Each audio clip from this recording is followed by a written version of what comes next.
Oscar, di ba kapag sinabi nating sinigang, syempre sigurado maasim yan. Pero ngayong gabi, eto doble asim yung may anghang na tampok nating putahe. Dahil hinaluhan kasi yan ng isang sikat na Korean dish at sa Mikael Diaz presents Kim Sinigang. Para sa akin, ang sinigang sa sampalok ay napaka-asim na. Pero ngayong gabi, ile-level up pa nila yun. Tara. So this is our new sinigang.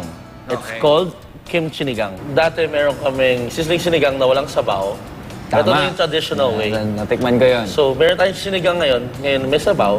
Ang mga Pinoy mahilig sa manghang na sinigang. Oo. So naisip ko, fuse the flavor of kimchi doon sa normal pork sinigang. Okay, so yung asim ng kimchi, dinagdagan mo pa ng sampalok? Yes. Okay, so doble asim to. Again, it's served with tofu, gabi, sigarilyas, kimchi, and then the braised pork na 3 hours.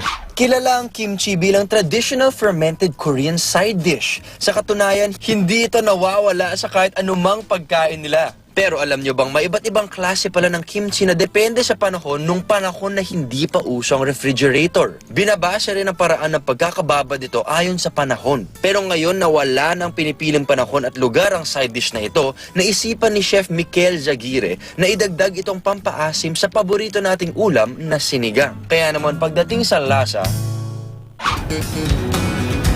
Okay, first test, kimchi yung umaalsa. Okay, malakas yung lasa ng kimchi. Para sa akin, bumabalanse. Kasi kung asim lang yan, hindi ko alam kung kakayanin ko. Okay, alam ko maraming mga fans ng sinigang dyan at gusto nyo mas maasim pang sinigang nyo. Ito dapat ang tikman nyo. Ako po si Mikael Diaz, this Midnight Express. Good night.